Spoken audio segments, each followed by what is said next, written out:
I don't usually go out this late at night to the place where the animals go. But baby, I'm here and I'm watching you move. There's just one thing you should know. Girl, you are my fire, only true desire. Swear I'm not a liar, you should dance. Welcome back. Ngasi je Saturday vlog. Ada ngasi ke Saturday vlog se चाब की ओइने तौरगे हाइदि सिदे restaurant खरा लेब restaurant हाइजे Chinese की Japanese की Korean की अदो ngasi चादोइसे Chinese food ने restaurant में लेब सिदा अदाइने यामना कइनो ओइबो चानिंगदबा हाइतारे चाइनीज की के हाइनि याम मोइगी याम टिपिकल ओइबो लेइदना अदो इने चानिंगदबा तंग Mark lay right there. Fusion get after what lay. Other day now. Other day is a key, is it? Smite again, is it?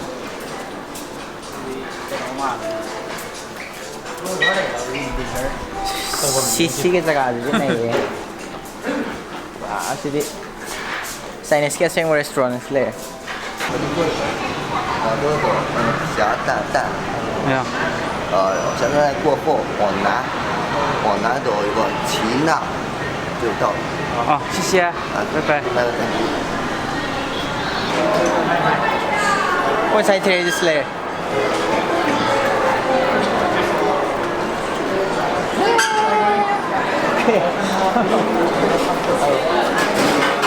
One, two, three, four.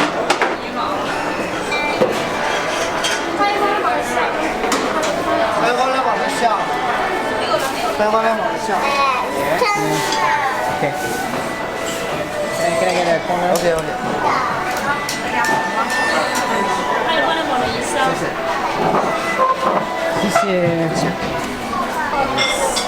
Wow, it's hot towels and shit. Okay. Thank you so much. Finally, later we na sai third restaurant đó. Con tao hả?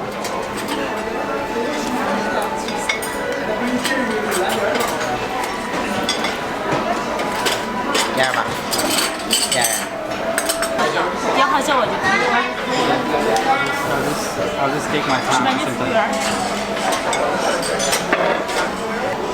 Cái cái lâu chưa? Sige potatoes ko din na yan.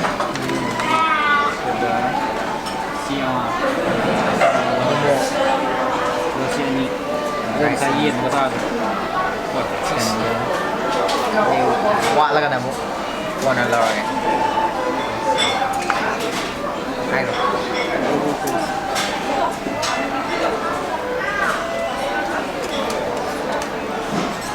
Đó là Chinese restaurant đấy. I'm leaving there. Sige floor the 50-16 km wala yung restaurant na. So, tay jam na kaya ni. Nakitang fusion kita right there. Chinese food am typical oy daw. Typical oy jam lay ba. Typical oy kitang oy na sa kitang kaya daw wala. So na am typical jo oy daw. Am right there. Am western jo oy daw. Mark the lay right there. Moringi lunch ada bila ini kok. Dinner ada peluk lagi.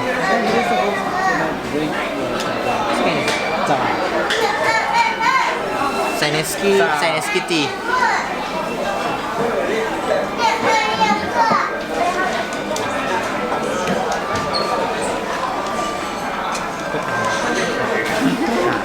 Iya, iya, kita ambil.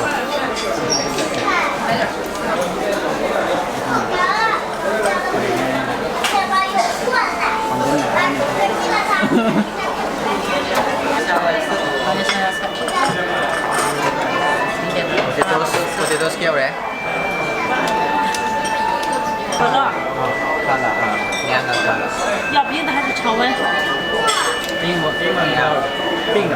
冰的啊，好嘞。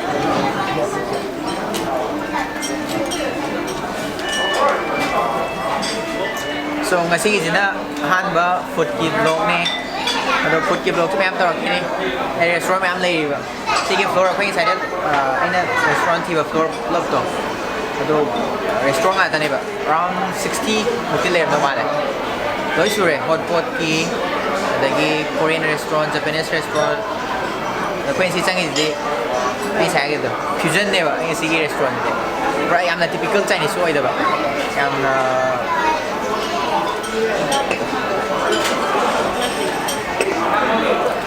cái này mẹ làm sao bây giờ restaurant hay tại làm đúng hay này ni xí quần ấy nó thôi gì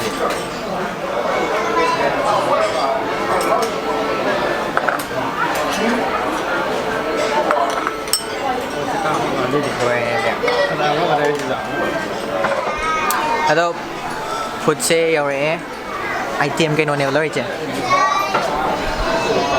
ha mấy cái mấy cái đó rồi si momo le Manipuri momo mai je mahi yaw soup masa yaw jera pire ba si nai lage ba alu gitu yam na deep fry na te ba half boil kita alu pik na pina for si na chengdu noodles si na momo le na soup yaw momo si chicken griddles si na chicken griddles mai je sa na ma kha na mai thai baไม่ท่าทำแบบ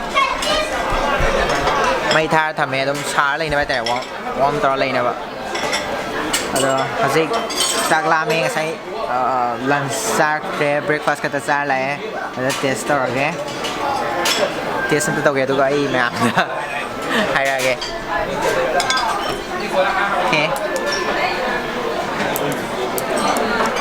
เนี่ยชิคกี้พายได้แค่ไหนจ๊ะ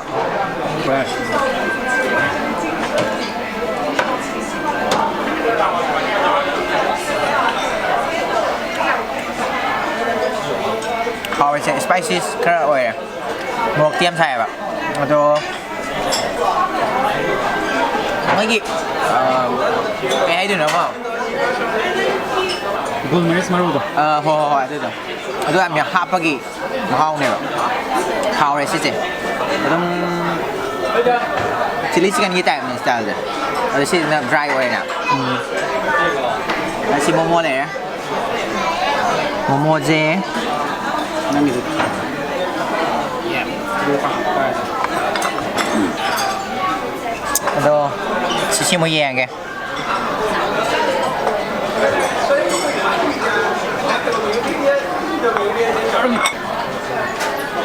Yung macam mana yang macam ni? Oh, bro. Hoi. Sini Chengdu noodles. Chengdu aja, atau province ni buat China ke? Atau food nung the power white there. Ada food nung power ni nama ini style, lalu agak saya tahu tak? No, but if the burger itu kan budaya kan ni. Mana? Fire burger tu. Power Chengdu ni.ไม่พอ Ini tot kaya ni. Tot kaya ke?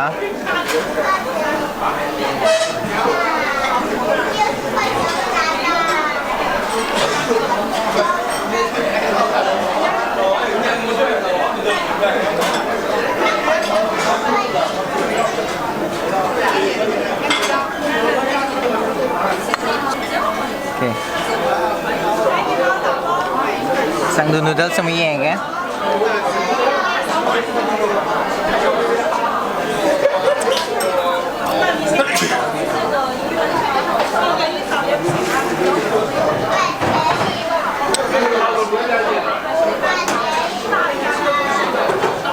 Spices dia ampuh ni saja. มูชาบะ Itu spicy way nak. ituเราจะก็ไม่ใช่สกิมโม Saya semua. Alright, sabar alright.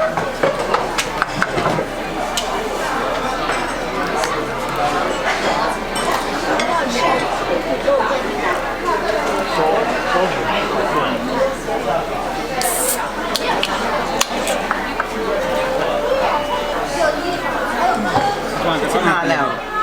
วางไปบ้างกันนะ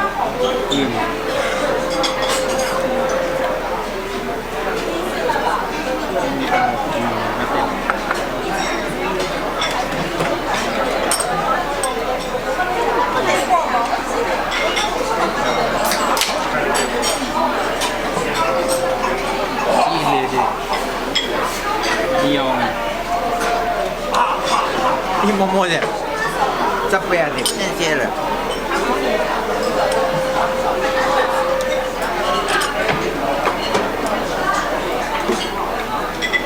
这个好的，好哎。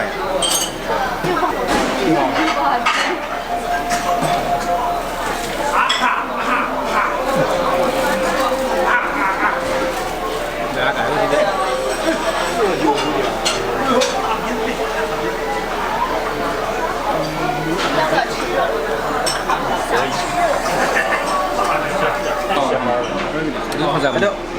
Ada Chinese culture dah mui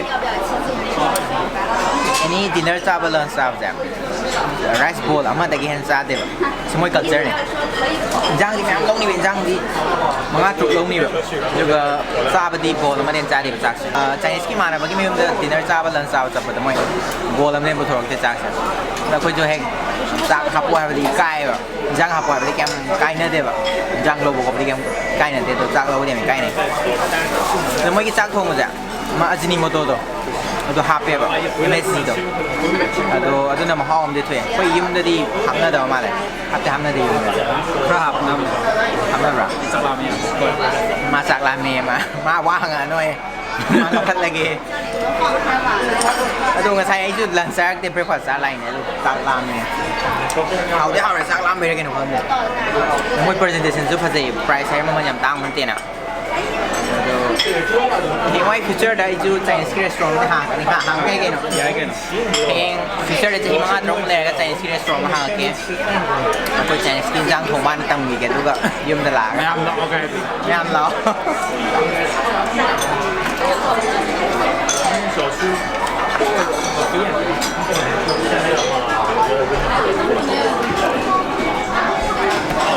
Semua ini restoran ni style je.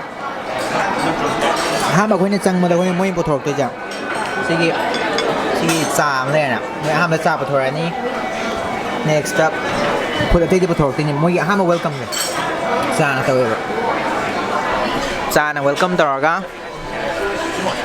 Sana welcome ตอนนี้นะนี่ก็ได้ยินพอกันนี่แบบเขาที่ว่าจะไม่ presentation จะน่าเลยแบบใช่สิถ้าพังยี่ material ไม่ทำจะยุ่มถ้าพังเดิม material จะเอาเดี๋ยวแบบเย็นที่นี่อลูนี่สิเนี่ยว่านี่เย็นพังยี่สิเลยเจ้าเนี่ยเย็นจะต้องพังยี่ปอนี่มัวแต่คนหนึ่งร้อยพังไงคุณท่งสิว่าเนี่ยแบบคุณท่งจะกันในแค่ไหนจ้ะเมื่อกี้ท่งไปซาจ้ะแต่ที่จะเลยพังมาแต่ในไม่ยุ่มเด้อโดUdah mau continue terus lagi.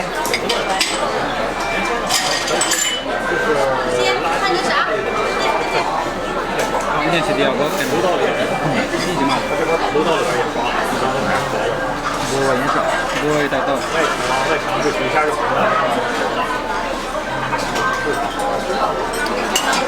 Aku mau bikin. Ini beda.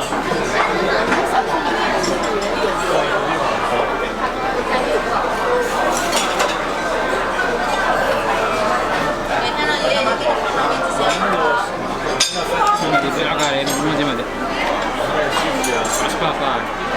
Cincin le semua.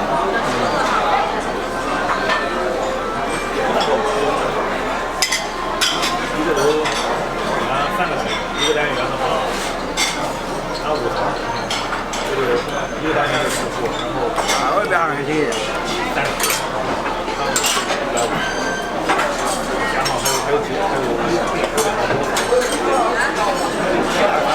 Với Chinese game là typical rồiแบบ food test ตัวแกแต่ hot pot จ้าจ้าแล้ว hot pot สิป่ะพวกอยู่ในนี้how ว่าอยู่ดีแบบสิ่งที่ Chinese food ไม่ต้องยัง how ด้วยนี่สิ่งที่จังงี้ hot pot จะน้องมาต่อแก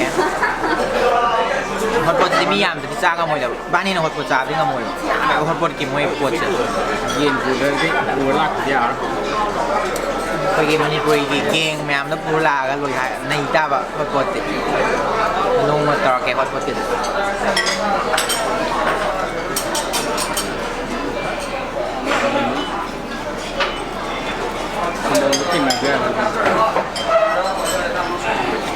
Pergi sak teh hok pani sak kan loi kan jangan ni ni pergi ha ya deh tapi ada mi ke tapi ada vaksin tu ya pun deh Jadi jangan sorok pun ya tu nak. 하나 인장 아홉 거 돌아서 싹이 다 먹으면 돼요.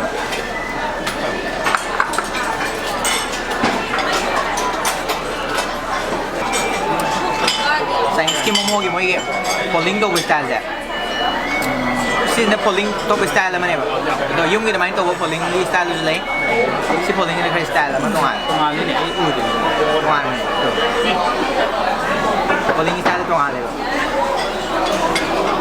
Nó mà hao thì mẹ.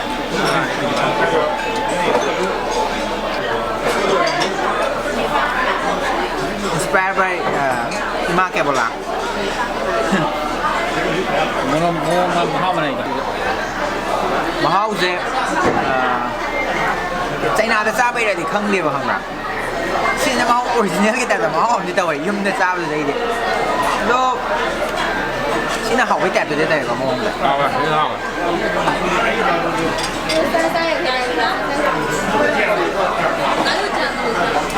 Mahal thì mấy cái lần để ra bây giờ không liều. Không ăn không khoai rồi.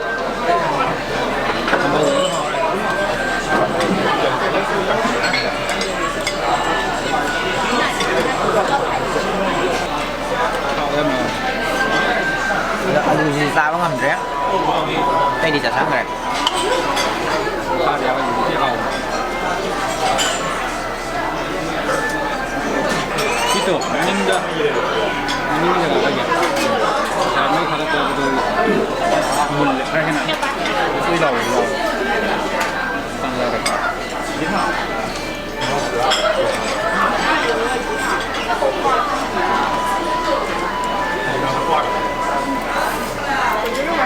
Lalu tanya ke desa. Kan merah lagi. Aduh. Kunci saya jenis kita. Mari kita ni pak.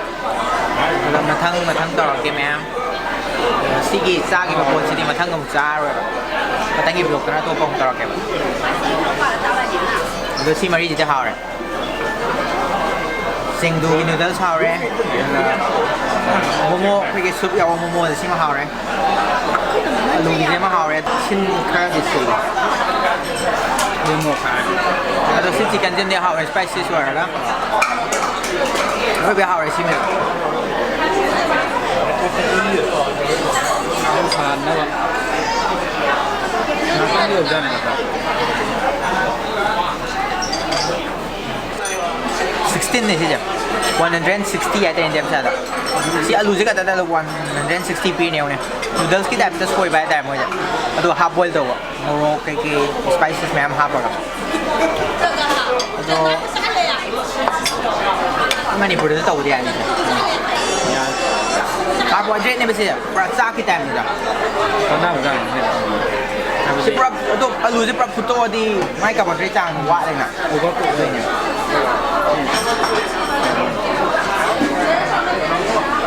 เราคุยในที่ให้แบบมีเช่นเจ๊พุทธปังอาจจะใจนะเราพุทธปังอาจจะซาไปเจ็บคุยนะพุทธจุดที่พังบักการนะแบบล้มพังเงี้ยเขาจะนะเราคุยนะโอเวอร์วอลต์อะไรดีมากเงี้ยแบบมันจะพูดที่ทำไมเราเตาเองนะ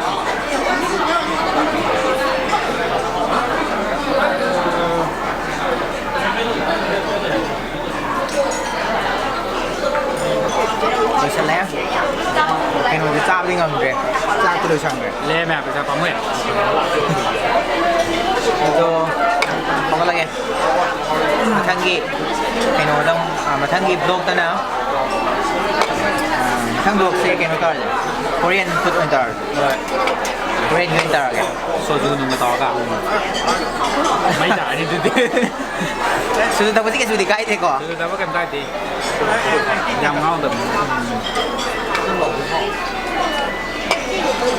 chào đi nè bạn ni hao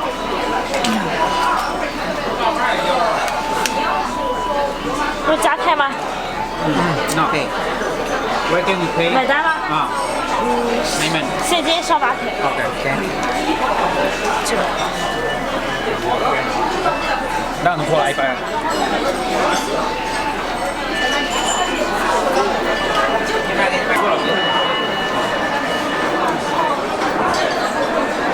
yeah.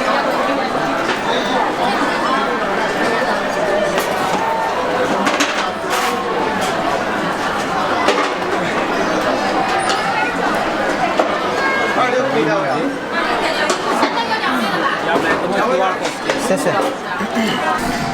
ꯆꯥꯕ ꯂꯣꯏꯔꯦ ꯍꯟꯅꯕ ꯇꯧꯔꯒꯦ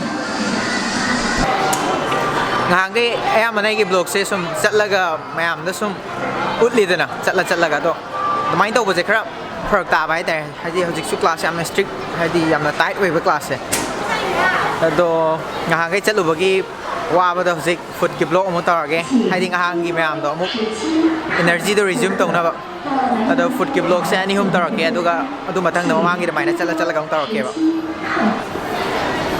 ꯑꯗꯣ ꯀꯣꯃꯦꯟꯗ ꯅꯦꯛꯁꯀꯤ ꯕ꯭ꯂꯣꯒꯁꯦ ꯖꯄꯥꯅꯤꯁꯀꯤ restaurant ꯆꯥꯁꯤꯔꯥ ꯅꯠꯇ꯭ꯔꯒ ꯀꯣꯔꯤꯌꯟꯒꯤ ꯆꯥꯁꯤꯔꯥ ꯑꯗꯨ ꯃꯌꯥꯝ ꯀꯣꯃꯦꯟꯗ ꯍꯥꯏꯕꯤꯔꯛꯑꯣ ꯁꯤ ꯃꯈꯥꯗ ꯂꯥꯛꯑꯣ ꯃꯌꯥꯝꯅ ꯍꯥꯏꯕꯤꯔꯛꯄ ꯀꯣꯃꯦꯟꯗꯨꯒꯤ ꯃꯇꯨꯡ ꯏꯟꯅ ꯇꯧꯖꯔꯛꯀꯦ ꯑꯗꯣ ꯆꯥꯏꯅꯤꯁꯀꯤ ꯐꯨꯗꯁꯤꯁꯨ ꯋꯥꯠꯂꯤꯕ ꯆꯥꯗꯧꯕ ꯑꯗꯣ ꯆꯥꯏꯅꯤꯁꯀꯤ ꯐꯨꯗ ꯆꯥꯕꯅ ꯐꯗꯣꯏꯔꯥ ꯑꯗꯣ ꯆꯥꯏꯅꯥꯗ ꯂꯩꯕꯅꯤꯅ ꯆꯥꯏꯅꯤꯁꯀꯤ ꯐꯨꯗꯁꯦ ꯍꯥꯟꯅ ꯑꯦꯛꯁꯄ꯭ꯂꯣꯔ ꯇꯧꯊꯣꯛꯄꯗꯤ ꯐꯕꯖꯥꯠꯅꯤ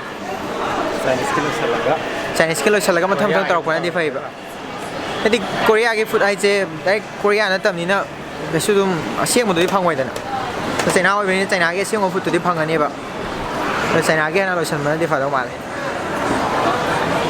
ꯑꯗꯣ ꯆꯥꯏꯅꯥꯒꯤ ꯍꯥꯟꯅ ꯂꯣꯏꯁꯤꯜꯂꯛꯄꯅ ꯐꯗꯣꯏꯔꯥ ꯅꯠꯇ꯭ꯔꯒ ꯑꯇꯣꯞꯄ ꯀꯣꯔꯤꯌꯟ ꯐꯨꯗ ꯇꯧꯁꯤꯔꯥ ꯖꯄꯥꯅꯤꯁ ꯐꯨꯗ ꯇꯧꯁꯤꯔꯥ ꯑꯗꯣ ꯃꯌꯥꯝ ꯀꯣꯃꯦꯟꯗ ꯑꯗꯨꯝ ꯍꯥꯏꯕꯤꯔꯛꯑꯣ Only true desire. Swear I'm not a liar. You should dance with me. You should get to know me. Kick it with the homies. Let go of your worries. You should dance with me.